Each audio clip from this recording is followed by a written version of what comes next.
बेटा तू इतना डरा डरा सा क्यों लग रहा है? मैं डरा नहीं तो। अरे आंटी जी, एक तो बकरा हलाल होने जा रहा है और ऊपर से आप कहती हो कि डरा क्यों है। अरे तू चुप कर, जब तेरी शादी होगी ना तब तुझसे पूछूंगी। तो करवा दो ना मेरी शादी, शादी के लिए तो मैं उतावला हूँ।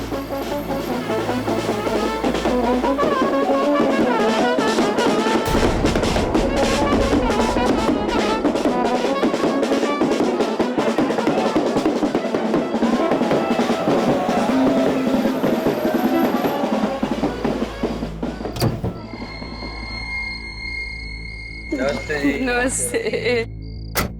हाँ नमस्ते जी, नमस्ते। क्या हाल चाल?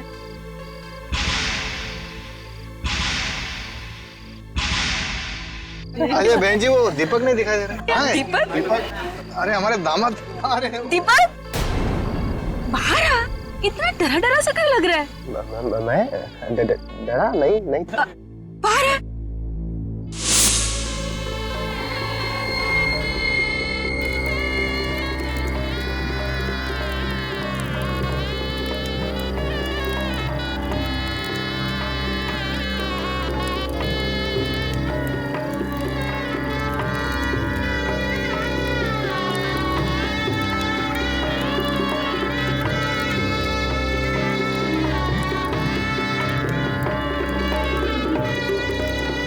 अब वर वधू वरमाला के लिए खड़े हो जाइए।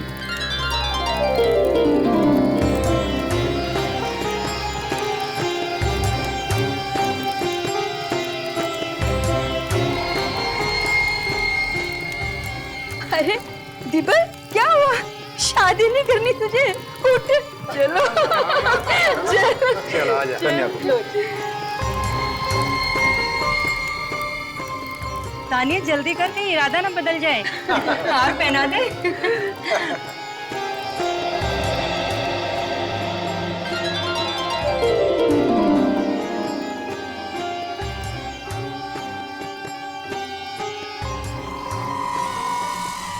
क्या हुआ दीपक, इतने परेशान क्यों दिख रहे हो?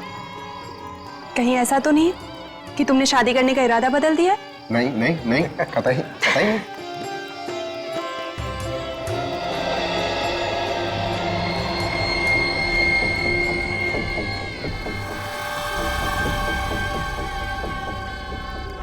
दीपक ध्यान किधर है तुम्हारा? वरमाला पहनाओ, शादी नहीं करनी तुझे? हाँ माँ, शादी करनी है। होता है दीदी, होता है। जब किसी का सपना पूरा होता है ना तो वो किसी और दुनिया में चला जाता है।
एक बार नहीं, खूनी ने बार बार चाकू मारा है इसे।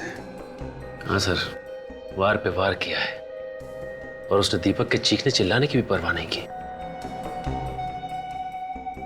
शादी वाले दिन खून।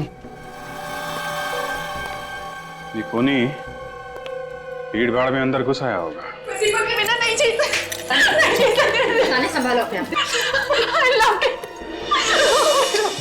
हम आपका दुख समझते हैं, लेकिन तहकीकात तो करनी ही पड़ेगी। आप लोग प्लीज थोड़ा पीछे जाइए।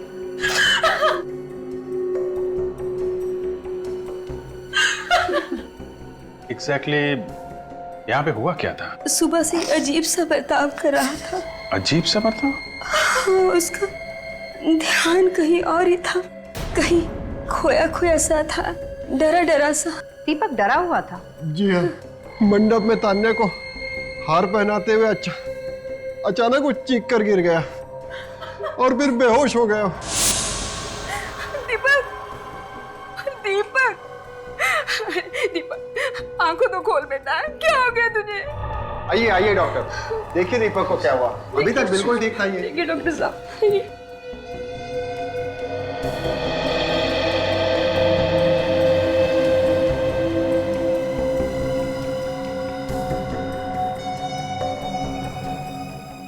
डोंट वरी, शादी के स्ट्रेस की वजह से ऐसा हो गया है। मैं इन्हें एक इंजेक्शन दे देता हूँ, सुबह तक ये होश में आ जाएंगे। Thank you doctor. Thank God. आइए डॉक्टर साहब, आइए मैं आपको बाहर छोड़ देता हूँ। Please come. अचानक ये नहीं, बिल्कुल चिंता मत कीजिए, सुबह तक ठीक हो जाएगा। चल बेटा, तू भी थोड़ा आराम कर ले। नहीं मॉम, मैं यहाँ दीपक के पास ही रहूंगी। आप लोग बाहर जाइए, सारे मेहमान इंतजार कर रहे हैं। ठीक है बेटा, अगर किसी चीज की जरूरत हो तो हमें बुला लेना। जी आंटी। ठीक है, चल बेटा, ध्यान रखना। चलो।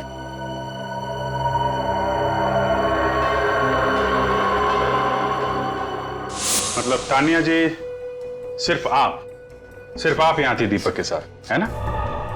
हाँ, मैं बस 2 मिनट के लिए बाथरूम गई थी। ना मैं वहां जाती और ना ये सब कुछ होता। और जैसे मैंने यहाँ पर आके देखा तो दीपक का खून हो गया था। 2 मिनट में खून हो गया। यहाँ कमरे में कोई छुपने की जगह भी नहीं है।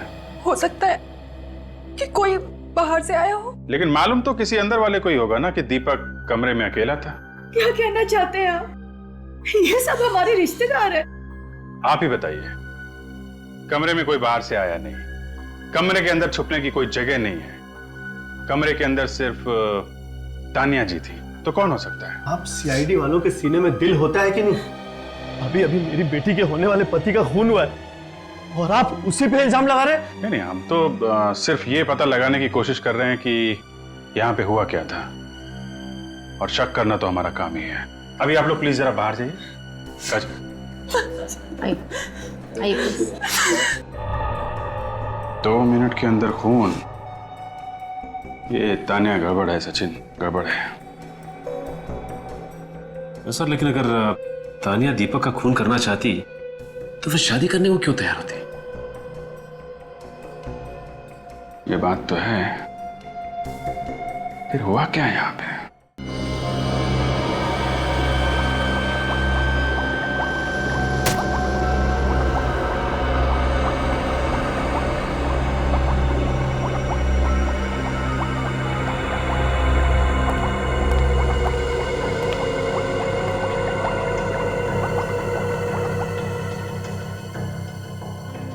सर, कई बार तो मुझे उस इंसान पर गुस्सा आता है जिसने ये चाकू छुरी इन्वेंट की है। आजकल ये सब्जी काटने से ज्यादा इनका इस्तेमाल इंसानों को काटने में किया जा रहा है। नहीं तारिका, इसमें चाकू छुरियों का कोई दोष नहीं है। दोष दरअसल उस दिमाग का है जो इनका गलत इस्तेमाल करता है। अब देखो, हम लोग भी तो इस्तेमाल कर रहे हैं इन चाकू छुरियों का खूनियों को पकड़वाने में। बिल्कुल ठीक। गलती कभी हथियार की नहीं होती, उस हथियार का गलत इस्तेमाल करने वाले की होती है। बाय द वे, आपको पता चला ये चाकू दीपक के पेट में किसने मारा? Very good. अब इसी बात की तो कसर बाकी थी। मतलब अब तुम लोग खूनी का नाम पता भी हमसे पूछो। हा? अरे भाई साहब, जहां तक हमें ख्याल है खूनी को ढूंढना आप लोगों का काम है, नहीं? हाँ साहब, लेकिन चाकुओं पे से किसी की उंगलियों के निशान तो मिले होंगे ना आपको? नहीं मिले। कोई तकलीफ है? अरे नहीं सर, कोई तकलीफ नहीं। अब नहीं मिले तो नहीं मिले, इसमें आपका क्या कसूर है? कसूर तो हमारा है। कुछ कहा क्या तुमने? नहीं सर। अरे अब खूनी ने चाकू साफ कर दिया तो इसमें डॉक्टर साहब का क्या कसूर? भाई दबे कुछ और तो पता चला ही होगा डॉक्टर साहब आपको। हाँ चला ना। क्या क्या? इसके पेट में हमें केमिकल मिला है। देखा, ये हुई ना बात। डॉक्टर साहब कुछ नहीं छुपाते, जो पता चलता है फटाफट बता देते हैं। अच्छा, ये केमिकल कौन सा है अभी बताएंगे या बाद में आओ? नहीं नहीं, कभी भी आओ, कोई फायदा नहीं। कुछ पता नहीं चला? पता ही नहीं है ना कि कोई फिनाइल वगैरह? नहीं, कुछ मालूम ही नहीं। अटक गई गाड़ी? हाँ अटक गई। तारिका जी, आप तो अंतर्यामी हैं, आपको तो जरूर पता होगा, आप बताइए। अरे तारिका बता दो बता दो बता दो। तो दरअसल क्या है कि सीनियर इंस्पेक्टर अभिजीत बेसब्री में डूबे हुए हैं। जी नहीं सालुंके साहब, हाँ। मैं तो तारिका जी की भक्ति में डूबा हुआ हूँ। भक्ति में? जी हाँ। अब ये कुछ बता दे तो हम यहाँ से खिसक लेंगे। हाँ तो फिर बता दो ही नहीं। हाँ हाँ, तो बता दीजिए बता दीजिए।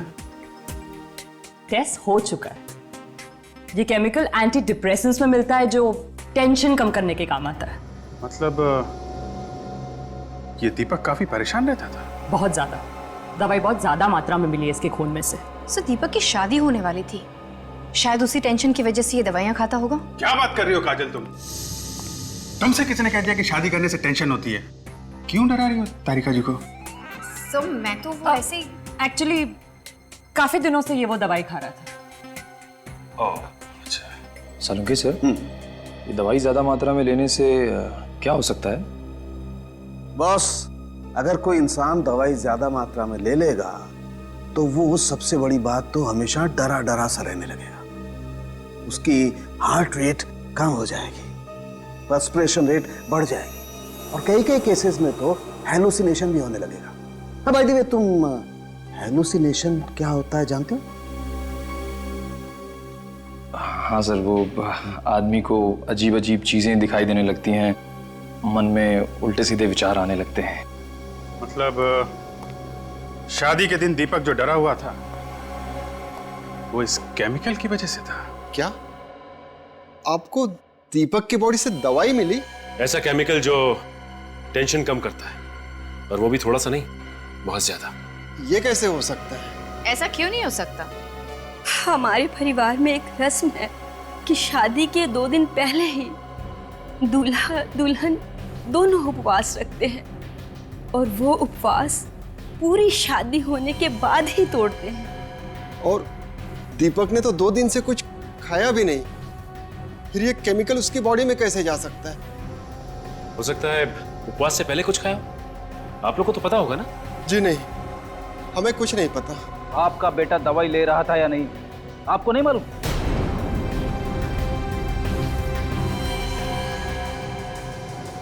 सर एक्चुअली दीपक हमारा सगा बेटा नहीं था। क्या? हाँ सर। 3 साल पहले वो हमारे सामने वाले घर में रहता था। उसके माँ बाप नहीं थे और हमारी कोई औलाद नहीं थी। उसमें हमने अपने बेटे की झलक देखी, बस अपना बेटा बना लिया, मगर वो भी छीन लिया।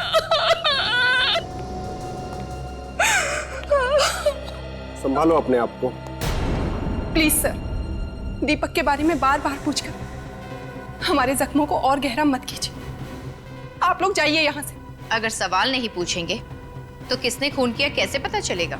आपके बार बार सवाल पूछने से क्या दीपक वापस आ जाएगा? मतलब आप नहीं चाहती कि दीपक का खूनी पकड़ा जाए? What nonsense!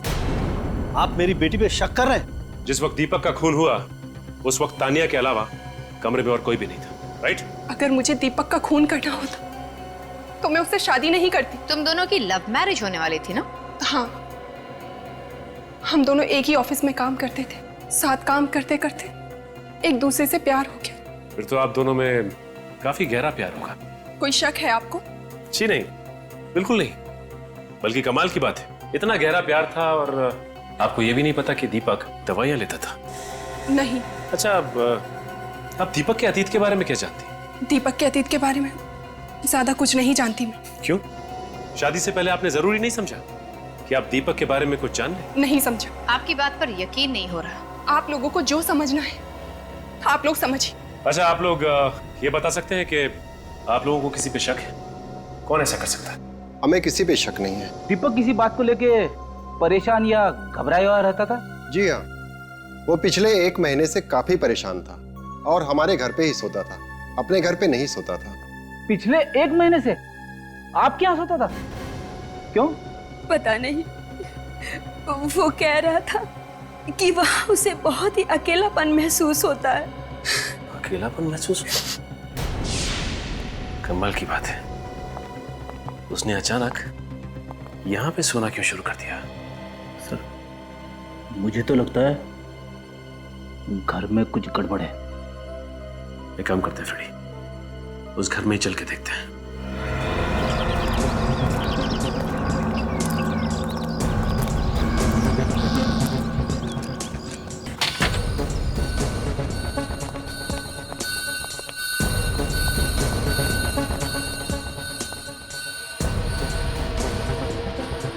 काफी अच्छा सजा रखा है घर। लगता है बहुत कमाता था ये दीपक।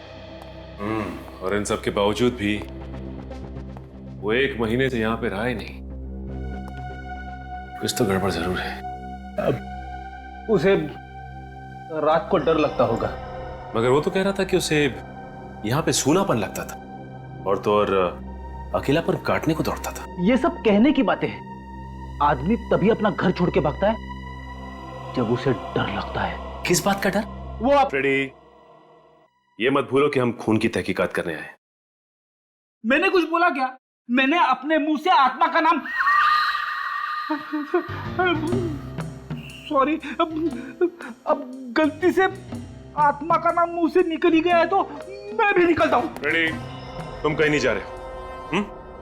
हमें इस घर की तलाशी लेनी है और वो भी अच्छी तरह से। हो सकता है कि दीपक के अतीत का राज यहीं किसी कोने में छुपा हो।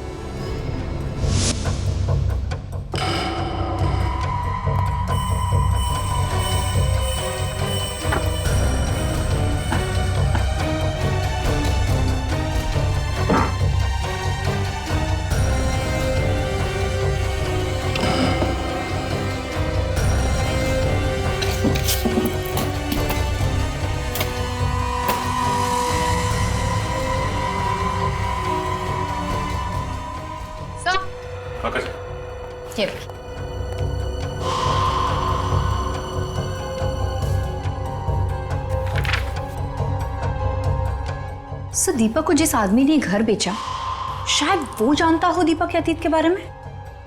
हो सकता है काजल। सर, ये देखिए, ड्रॉवर में दवाइयां भरी पड़ी है। काजल,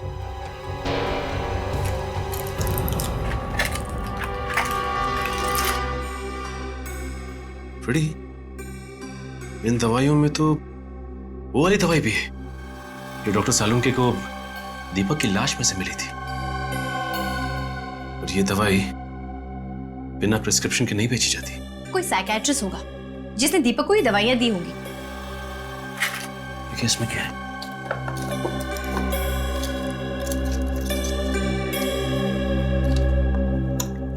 ढेर सारे कार्ड।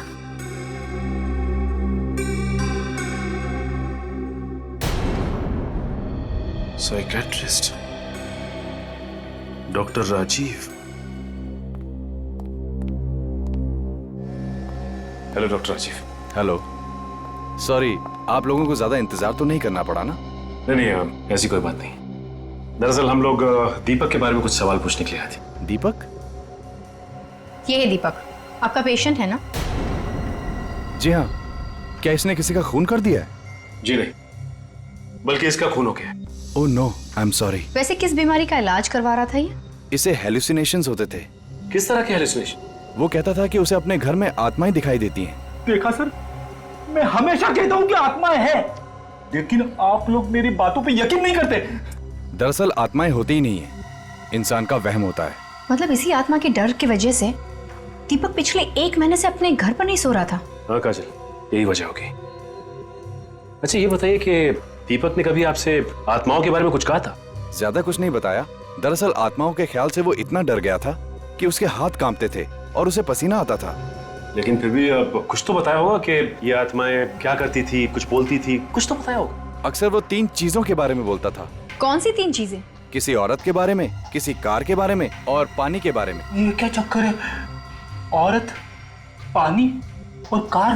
कहीं ये किसी औरत की आत्मा तो नहीं है जो कार में बैठ के आती है और पानी में डुबा के मारती है? बस करो फ्रेडी, तुमने एक बार और आत्मा का नाम लिया ना तो तुम्हारा भी इलाज करवाना पड़ेगा। हाँ, उसने ये भी कहा था कि ये कोई 3-4 साल पहले की बात है। ओह, तो इसका मतलब हमारा शक बिल्कुल सही है। दीपक के खून का राज उसके अतीत से जुड़ा हुआ है। Thank you so much sir. मैंने दीपक की मोबाइल कंपनी में फोन करके पता किया सर, उसने किस किस को फोन किया और कहां कहां से उसको फोन आए हैं सर। सब नंबर देख लिया? हाँ सर, चेक कर लिया, पर ऐसा कोई टेढ़ा नंबर है नहीं सर इसमें। ठीक है। फ्रेडी कहाँ है? सर मत पूछिए, डॉक्टर राजीव ने जैसे ही कहा कि दीपक को उसके घर में आत्माएं दिखाई देती हैं, फ्रेडी की सिट्टी पिट्टी गुम, आधे दिन की छुट्टी लेके भाई साहब घर निकल गए। वाह, अब यही कसर बाकी रह गई थी। लेकिन ये बात अभी भी वही की वही है। कार, लड़की और पानी, इन तीनों का आपस में क्या संबंध हो सकता है? सर डॉक्टर राजीव कह रहे थे कि इन तीनों चीजों का संबंध 3-4 साल पुराना है सर। मुझे तो लगता है कि ये तीनों चाबियां किसी ऐसे ताले की हैं जो दीपक के अतीत के दरवाजे पे लटका हुआ है सर। ये दीपक 3 साल पहले यहाँ आया था ना रहने के लिए, तो हो सकता है ये खूनी उसका कोई पुराना दुश्मन हो जो 3 साल से उसे ढूंढ रहा था बदला लेने के लिए। और जैसे ही दीपक का एड्रेस मिला उसे, उसने ये आत्माओं का खेल खेलना शुरू कर दिया और मौका मिलते ही उसकी जान ले ली। उस आदमी का पता चला जिससे उसने घर खरीदा था? मिला वो? सर, सी मिस्टर गगन, दीपक को वो घर इन्होंने बेचा था। घर बेचना तो कोई जुर्म नहीं, फिर आप लोगों ने मुझे इस तरह से यहां क्यों बुलाया है? मेरा घर था, मैंने बेच दिया। मिस्टर गगन, आपका घर था, आपने बेच दिया, ठीक है, लेकिन आपने जिसको घर बेचा था, दीपक, आपको मालूम है उसका खून हो गया? खून? मगर किसने किया ये सब? उन्हीं आत्माओं ने जो दीपक को आपके घर पे दिखाई देती थी। क्या बकवास है ये? मेरे घर में कोई आत्माएं नहीं थी। दीपक के बारे में आप क्या जानते हैं?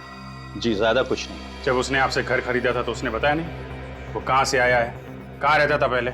जी इतना तो मुझे याद नहीं, और शायद मैंने पूछा भी नहीं था, क्योंकि उस समय मुझे पैसों की इतनी सख्त जरूरत थी कि मैंने अपना पैसा लिया और चलता बना। कितने पैसे मिले थे आपको? अब छोड़िए ना साहब, ये सब जान के आपको क्या फायदा होगा। पेमेंट कैश में हुई थी या चेक से?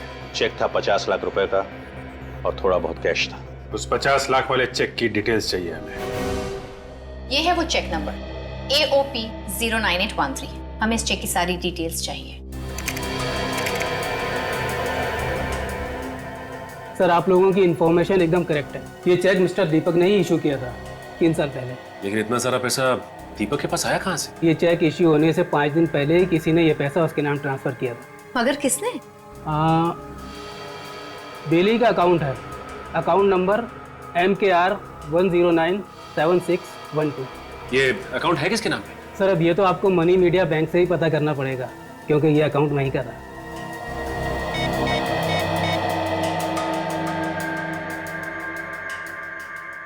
हेलो, मैं इंस्पेक्टर काजल बोल रही हूँ CID से। जरा ये अकाउंट नंबर नोट करना, MKR 1097612। बता सकते हैं ये अकाउंट किसके नाम पे? Yeah sure, I will wait. What? क्या आपको पूरा यकीन है? Okay, thank you. क्या होगा सर? ये अकाउंट भी दीपक के नाम पर है। क्या दीपक ने नया घर खरीदने के लिए अपने एक अकाउंट से पैसे निकाल के दूसरे अकाउंट में डाल दिया? इतना ही नहीं सर, इस अकाउंट में पैसे ट्रांसफर होते ही उसने अपना दिल्ली वाला अकाउंट बंद करवा दिया। ओह, अब समझ में आया। ये सारा का सारा चक्कर दीपक की पुरानी जिंदगी से जुड़ा हुआ है। एक काम करते हैं, इस मनी मीडिया बैंक से पता करते हैं कि ये दीपक दिल्ली में रहता कहां था। 3 साल पहले ये दीपक यहीं पे रहता था ना? जी हाँ, वो पेइंग गेस्ट था। कितने समय तक रहा हो यहाँ पे? यही कोई 6-7 साल से। क्यों, क्या किया उसने? किसी ने दीपक का खून कर दिया। व्हाट? ये तो बहुत बुरा हुआ। आपको किसी पे शक है? जी नहीं, 3 साल से तो मैं उसके टच में ही नहीं हूँ और मुझे तो ये भी नहीं पता कि वो है कहाँ। क्या दीपक ने आपको बताया कि वो मुंबई जा रहा है? जी नहीं, वो तो एक दिन अचानक ही गायब हो गया, बिना बताए चला गया। किस दिन की बात है? 13 नवंबर 2008। वो तो अपना सामान भी नहीं लेके गया और उस महीने का किराया भी नहीं दिया। उसका सामान देख सकते हैं हम लोग? जी नहीं, 1 साल तक मैंने इंतजार किया और फिर उसका सामान फेंक दिया। फिर कोई बात नहीं। जब दीपक यहाँ पे रह रहा था तब उसकी किसी के साथ कोई झगड़ा वगैरह हुआ था? जी नहीं, दीपक तो बहुत अच्छा लड़का था। उसका कोई दोस्त आता था यहाँ उससे मिलने के लिए? जी हाँ, 2 दोस्त आते थे, एक लड़का और एक लड़की। लड़की? क्या ये वो लड़की है? जी नहीं, ये वो नहीं है। कौन है ये? इसका नाम तान्या। इसकी शादी दीपक से होने वाली थी, लेकिन शादी की रात ही दीपक का खून हो गया। Very sad. अच्छा, आप दीपक के दोस्तों के बारे में कुछ बता रही थी? जी हाँ, उस लड़के का नाम तो मुझे नहीं मालूम, पर लड़के का नाम वीर था। बड़ा ही बहादुर नाम है। उसके गायब होने से एक दिन पहले उन दोनों में बहुत बड़ी लड़ाई हुई थी। लड़ाई? किस बात पे? ये तो मैं नहीं जानती, पर उसके अगले ही दिन दीपक गायब हो गया और वीर भी दोबारा यहाँ नहीं आया। ये वीर रहता कहाँ है? क्या वीर मर चुका है? 3 साल पहले 12 नवंबर, वो मनहूस दिन जब मेरा बेटा हमेशा हमेशा के लिए इस दुनिया से चला गया। 12 नवंबर? उसकी मौत कैसे हुई? हार्ट अटैक से। हार्ट अटैक से? इतनी कम उम्र में हार्ट अटैक? हाँ, वो दीपक से मिलकर वापस घर आ रहा था। रास्ते में अचानक उसे दिल का दौरा पड़ा, कार आउट ऑफ कंट्रोल हो गई और एक पेड़ से जा टकराई। वीर को कोई दिल की बीमारी, कोई स्ट्रेस वगैरह था? नहीं तो मरने के कुछ ही दिनों पहले तो हमने उसका मेडिकल चेकअप कराया था, तब तो वो बिल्कुल ठीक था। वो ठीक था तो फिर अचानक हार्ट अटैक क्यों? सर, मुझे तो कुछ गड़बड़ लग रही है। 12 नवंबर को दीपक और वीर का झगड़ा होता है और आते समय वीर का एक्सीडेंट हो जाता है। फिर 13 नवंबर को दीपक बिना किसी को कुछ बताए बंबई भाग जाता है। कहीं वीर के खून में इस दीपक का हाथ तो नहीं है?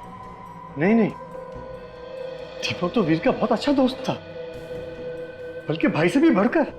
उन दोनों का झगड़ा किस बात पे हुआ था? झगड़ा? वीर ने तो इसके बारे में हमें कुछ नहीं कहा था। हाँ, कहता भी कैसे? इससे पहले कि वो घर पहुंचता उसका एक्सीडेंट हो गया और अगले दिन दीपक गायब हो गया। अच्छा, वीर और दीपक की एक और दोस्त थी, एक लड़की, मालूम है आपको? वीर तो लड़कियों से बात करने में भी शर्माता था, उसकी कोई लड़की दोस्त तो थी ही नहीं। आप जानती हैं इसे? जी नहीं। दीपक काम क्या करता था? रियल ग्रुप कॉर्पोरेशन में एम्प्लॉय था। अरे तुझे पता है, उस कपड़े की दुकान पर सेल लगी है। हाँ हाँ।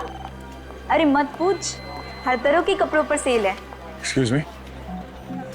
स्कर्ट, साड़ी, जीन्स, मेरा तो मन करा था पूरी दुकान खरीद लूं।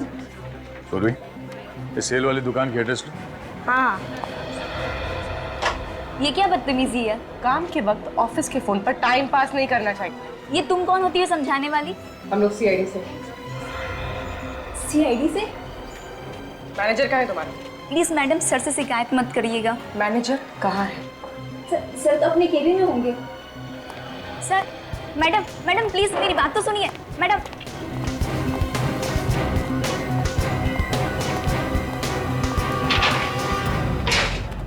अरे आप लोग ऐसे कैसे अंदर घुस गए? अब कौन है आप? सीआईडी। हाँ बोलिए। हम लोग दीपक कुमार के बारे में कुछ इन्फॉर्मेशन लेने आए। कौन दीपक? लगता है आपके याददाश्त पे धूल जम गई है। कोई बात नहीं, धूल हम साफ कर देते हैं। 3 साल पहले दीपक कुमार आपके कंपनी में एक एम्प्लॉय था, कुछ याद है? ये। अरे आप इस दीपक की बात कर रहे हैं? ये तो दीपू है। बड़े अफसोस के साथ आपको ये कहना पड़ रहा है कि किसी ने आपके दीपू का खून कर दिया। क्या? दीपू का खून हो गया? हाँ, और खूनी की तलाश में हम लोग यहाँ तक आए हैं। और उसका खूनी आपको यहाँ कैसे मिल सकता है? दीपक के खून का राज उसके अतीत में है। देखिए, दीपक मेरा जूनियर था और मुझसे ज्यादा करीब से तो हितेश उसे जानता था। ये हितेश कौन है? हितेश दीपक का कॉलेज का फ्रेंड है। दोनों ने यहाँ पे साथ में ही नौकरी शुरू की थी। ये हितेश अभी भी यहाँ काम करता है? जी हाँ। बुलाओ। Sure sir. सपना, हितेश को अंदर भेजो। सर आपने बुलाया? या हितेश, ये लोग सीआईडी से। दीपक का खून हो गया। क्या? दीपक का खून हो गया? संभालो। खून के बारे में सुन के अच्छे अच्छों की जुबान लड़खड़ाने लगती है। एक काम करो, पानी पियो।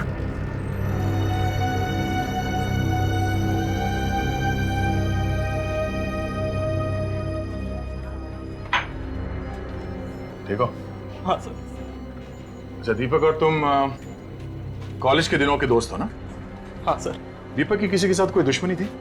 नहीं सर, दीपक तो बहुत ही जिंदा दिल इंसान था, उसका कोई दुश्मन नहीं सर। और वीर? उसकी मौत तो हार्ट अटैक से हुई थी सर, वो भी आज से 3 साल पहले। वीर और दीपक के बीच में किसी बात को लेकर झगड़ा हुआ था ना?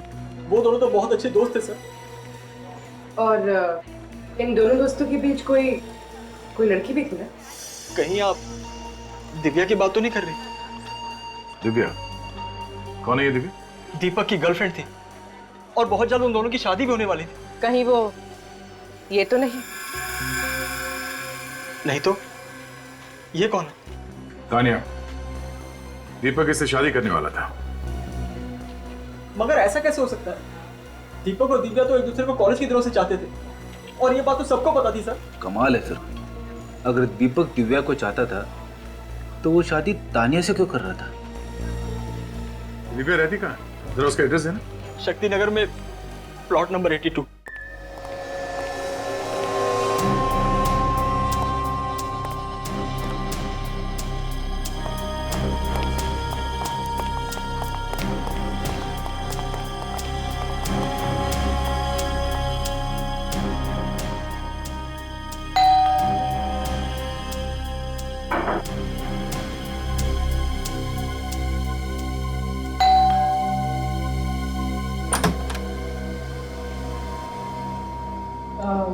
दिव्या जी? मैं ही दिव्या हूँ। आप लोग बैंक से आए हैं? जी नहीं, हम लोग सीआईडी से हैं, मुंबई। सीआईडी? कोई सीरियस बात है क्या सर? वो हम दीपक कुमार के बारे में बात करने आए हैं। अब जो इंसान इस दुनिया में रहा ही नहीं, उसके बारे में बात करने से क्या मतलब? आप जानती हैं दीपक की मौत के बारे में? मैं नहीं जानूंगी तो और कौन जानेगा।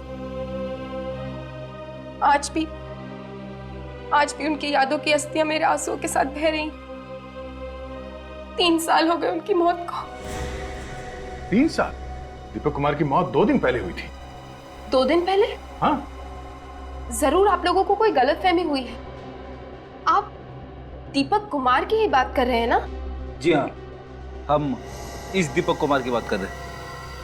हाँ, यही तो है मेरे दीपक, मेरे पति, जो 3 साल पहले एक एक्सीडेंट में गुजर गए। पति? एक्सीडेंट? ये सब चक्कर क्या है? दीपक की शादी तो तानिया से होने वाली थी 2 दिन पहले। देखिए, आप मेरे मरे हुए पति पर कीचड़ मत उछालिए। वो मेरे अलावा किसी और लड़की के बारे में सोच भी नहीं सकते। एक मिनट, ये दीपक की मौत कैसे हुई थी? 13 नवंबर 2008 की बात है। मैं ब्रिज पर खड़ी दीपक का इंतजार कर रही थी, लेकिन वो नहीं आए। अगले दिन उनकी गाड़ी नदी में मिली, लेकिन दीपक की लाश का कुछ पता नहीं चला। लाश इसलिए नहीं मिली क्योंकि वो मरा ही नहीं था। 3 साल से वो मुंबई में था। नहीं, ये नहीं हो सकता। अगर दीपक जिंदा थे तो वापस मेरे पास क्यों नहीं आए? इसका जवाब तो सिर्फ दीपक दे सकता था, पर अफसोस अब उस दुनिया में ही रहा। भगवान न जाने मुझे किस जुर्म की सजा दे रहे हैं। 3 सालों तक मैं दीपक के मौत के गम में जीती रही, और अब इस गम के ऊपर उन्होंने बेवफाई का बोझ भी डाल दिया। दीपक की लैंडलेडी बता रही थी कि वो बिना किसी को कुछ बताए वहां से गायब हो गया। दरअसल दीपक और मैं छिपकर ये शहर छोड़कर भागने वाले थे, इसीलिए मैं ब्रिज पर उस दिन दीपक का इंतजार कर रही थी। क्यों? शहर छोड़ के क्यों भागने वाले थे? दीपक और वीर ने बिजनेस शुरू करने के लिए 5 लाख रुपए उधार लिए थे किसी से, लेकिन शेयर मार्केट क्रैश हो गया और सारे पैसे डूब गए। और वीर की मौत के बाद उधार चुकाने की सारी जिम्मेदारी दीपक के कंधों पर आ गई। तो तुम दोनों ने प्लान बनाया दिल्ली से भाग के एक नई जिंदगी शुरू करने का? हाँ सर, लेकिन दीपक पहुंचा ही नहीं। मैं रात भर ब्रिज पर उसका इंतजार करती रही। सच तो ये है कि दीपक अपनी नई जिंदगी के प्लान में तुम्हें शामिल नहीं करना चाहता था। उसने तुम्हारी जगह तान्या को दे दी। वो तान्या से 2 दिन पहले शादी करने वाला था। मुझे तो अब भी यकीन नहीं हो रहा है, आखिर कौन है ये तान्या? तान्या से भी आपको मिलवा देंगे, पर पहले ये बताइए कि ये दीपक कोई एंटी डिप्रेसेंट दवाइयां लेता था? Anti depressant? हाँ, ये स्ट्रेस, तनाव, टेंशन दूर करने के लिए। नहीं, उन्होंने ऐसी कोई दवाइयां नहीं ली। अच्छा एक बात बताइए, दीपक को कभी आत्माएं नजर आती थी? आत्माएं? व्हाट रबिश, ये कैसी बातें कर रहे हैं आप? ये बातें हम नहीं कर रहे हैं, दीपक कर रहा था मरने से 1 महीने पहले। क्या दीपक को कोई दिमागी बीमारी थी? मेरे दीपक पागल नहीं थे। देखिए, हमारे कहने का ये मतलब नहीं है, शायद दीपक को कभी सर पे कहीं चोट लगी हो। नहीं, कभी नहीं, वो बिल्कुल हेल्दी थे। हाँ, एक बार उनका दाहिना घुटना फ्रैक्चर हुआ था, लेकिन उनकी दवाइयों में कोई एंटी डिप्रेसेंट्स नहीं थे।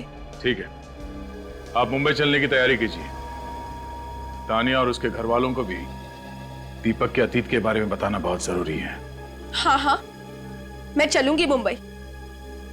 मैं भी देखना चाहती हूँ कि आखिर वो कौन सी लड़की है जिसके लिए दीपक ने मुझे धोखा दिया। ये है दिव्या, दीपक की पहली वाइफ, और ये तान्या है, दीपक की होने वाली दूसरी वाइफ। नहीं, ये नहीं हो सकता। मेरे होते हुए दीपक दूसरी शादी कैसे कर सकते हैं? झूठ बोल रही हो तुम। दीपक मेरे अलावा किसी और से शादी करने के बारे में सोच भी नहीं सकते थे। 3.5 साल हो चुके हमारी शादी को। मैं तो उनकी विधवा की जिंदगी जी रही थी, जब इन सीआईडी वालों ने आकर मुझे बताया कि दीपक जिंदा थे, और अभी 2 दिन पहले उनकी मौत। बंद करो अपने ये मगरमच्छ के आंसू। अगर दीपक की जिंदगी में कोई और लड़की होती तो वो मुझसे कभी नहीं छिपाते। छिपाया तो उसने बहुत कुछ है तान्या जी, वरना ऐसे क्या वजह थी कि दीपक के अतीत के बारे में किसी को भी ठीक से पता नहीं है? मेरी तो ये समझ नहीं आ रहा कि अगर दीपक जिंदा थे तो मेरे पास वापस क्यों नहीं आए? क्योंकि वो तुमसे नहीं, मुझसे प्यार करते, समझी तू? अगर वो तुमसे प्यार करते तो इतनी बड़ी बात कभी नहीं छुपाते। एक मिनट प्लीज, हमने आपको यहाँ लड़ने झगड़ने के लिए नहीं बुलाया है, इसलिए बुलाया है कि हम दीपक के खूनी तक पहुंच सके। और वैसे भी दीपक ने आप दोनों को धोखा दिया है। हाँ, धोखा तो दिया है उन्होंने। मेरे सामने मरने का ड्रामा किया, नकली एक्सीडेंट करवाया, यहाँ तान्या के साथ नई जिंदगी शुरू करने वाला था। उसने एक बार भी नहीं सोचा कि मैं किस हाल में जी रही हूँ। मैंने भी एक पतिव्रता बीवी की तरह उसकी हमेशा सेवा की। जब उसका घुटना टूट गया था तो उसकी दिन रात सेवा की, उसे पैसे भी देती थी, और उसने मेरे साथ भी ऐसा की। मैं तुम्हारा दर्द समझ सकती हूँ। उसने हम दोनों का दिल तोड़ा है, और शायद इसी बात की सजा दी है उसे भगवान ने। आप दोनों को किसी पे शक है? कौन मार सकता है दीपक को? ये तो मैं नहीं जानती, लेकिन मैं इतना जानती हूँ कि मैं निर्दोष हूँ। मुझे भी इस बात का कोई अंदाजा नहीं, लेकिन जितनी जल्दी हो सके आप दीपक के कातिल को पकड़ लीजिए। हम लोग अपनी पूरी कोशिश कर रहे हैं। फिलहाल अभी आप लोग जा सकते हैं, जरूरत पड़ेगी तो आप लोगों को दोबारा बुलाएंगे, प्लीज।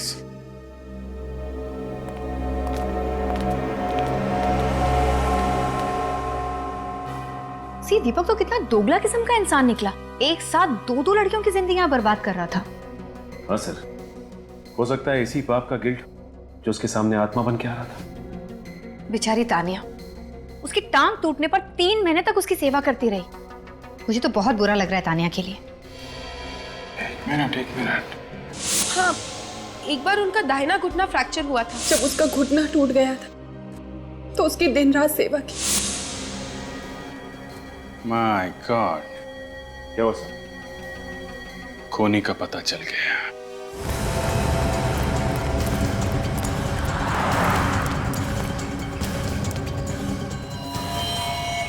सब हो रही दिव्या। दिव्या,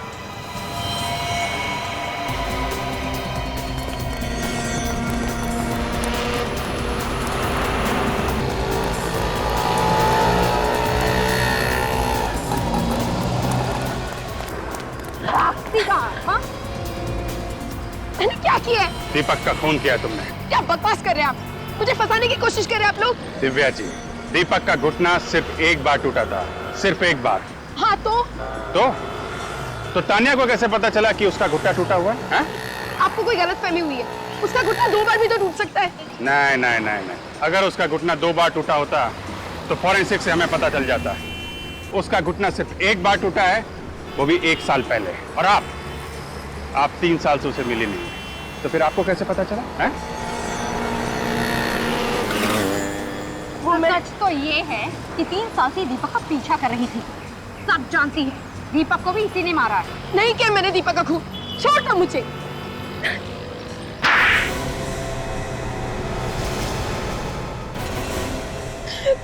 हाँ, हूँ मैं खूनी। मैंने ही मारा है दीपक और वीर को। मैंने ही मारा है उन दोनों को। 2 खून किए तुमने, और तुम्हें जरा भी अफसोस नहीं है? क्यों होगा अफसोस मुझे? मैंने जिन्हें मारा वो भी कोई नेक इंसान नहीं थे, कोई भले इंसान नहीं थे, खूनी थे, खूनी। लेकिन उन दोनों ने किसका खून किया था? मेरा। तुम्हारा? ये उन दिनों की बात है जब दीपक, वीर और मैं एक ही कॉलेज में पढ़ा करते थे। दीपक ने मुझसे प्यार के झूठे वादे किए, शादी की कसमें खाई, और जब कॉलेज खत्म हुआ तो शादी से साफ इनकार कर दिया। उसके बाद मैंने उसे धमकी दी कि अगर उसने मुझसे शादी नहीं की तो मैं आत्महत्या कर लूंगी और सुसाइड नोट में सारा इल्जाम उसके सर डाल दूंगी। ये तो पागलपन है। पागलपन ही सही, लेकिन मुझे दीपक चाहिए था, किसी भी कीमत पर चाहिए था, और इसलिए मैंने उसे डराने के लिए खुदकुशी का झूठा नाटक भी किया। फिर दीपक बहुत घबरा गया। वो मुझसे पीछा छुड़ाना चाहता था। उसने वीर के साथ मिलकर मुझे मारने का प्लान बनाया। उन दोनों ने मुझे गाड़ी में बिठाया, शादी का झांसा देकर, और मुझे ब्रिज पर लेकर गए। वहां दीपक ने मेरा गला दबाया, और जब मैं बेहोश हो गई तो वहां से उठाकर मुझे नदी में फेंक दिया। पर तुम मरी नहीं, बच गई। हाँ, भगवान का हाथ था मेरे सर पर, बचा लिया उन्होंने मुझे। लेकिन उसके बाद मैंने तय कर लिया कि मैं दीपक और वीर दोनों की जिंदगी नर्क बना दूंगी। और तुमने आत्मा बन के दोनों को डराना शुरू कर दिया। हाँ, वीर को हार्ट अटैक आया क्योंकि उसने मुझे अपनी गाड़ी की पिछली सीट पर बैठा देखा। और तुमसे डर के दीपक भाग के यहाँ आ गया। हाँ, बहुत दिनों तक मैं उसे ढूंढती रही, फिर मुझे पता चला कि वो यहाँ है। मैं उसे ढूंढती हुई यहाँ आ गई और उसकी शादी में भी पहुंच गई। वहां वो मुझे देखकर बेहोश हो गया। और फिर जब तानिया कमरे से बाहर गई तो तुमने मौका देख के उसका खून कर दिया। क्या बात है बेटा? दीपक की तबीयत ठीक तो है ना? मुझे तो बहुत फिक्र हो रही है डैड। दीपक को अभी तक होश नहीं आया है। नहीं बेटा, घबराने की कोई बात नहीं है। डॉक्टर ने कहा है ना, कल सुबह तक उनको होश आ जाएगा। I hope so dad. तुम चाहो तो थोड़ी देर आराम कर लो, मैं दीपक जी के पास बैठ जाता हूँ। नहीं नहीं डैड, आप रहने दीजिए। मैं बस वॉशरूम जा रही थी, बस मुझे 5 मिनट लगेंगे। ओके बेटा, ठीक है।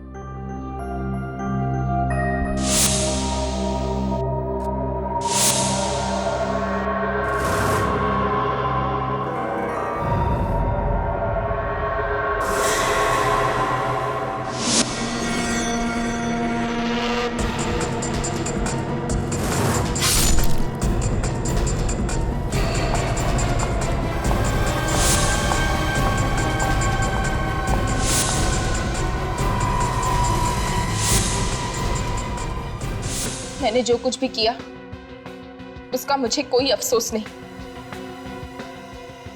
लड़कियों के नाजुक दिलों से खेलने वाले का यही अंजाम होना चाहिए। अपने अंजाम की फिक्र करो। तो उन लोगों ने जो किया वो गलत था, लेकिन इसका यह मतलब नहीं कि तुम कानून को अपने हाथ में ले लो। दो खून किए हैं तुमने, अब जिंदगी भर आत्मा बनकर जेल में भटकती रहना, फांसी का ऑर्डर आने तक।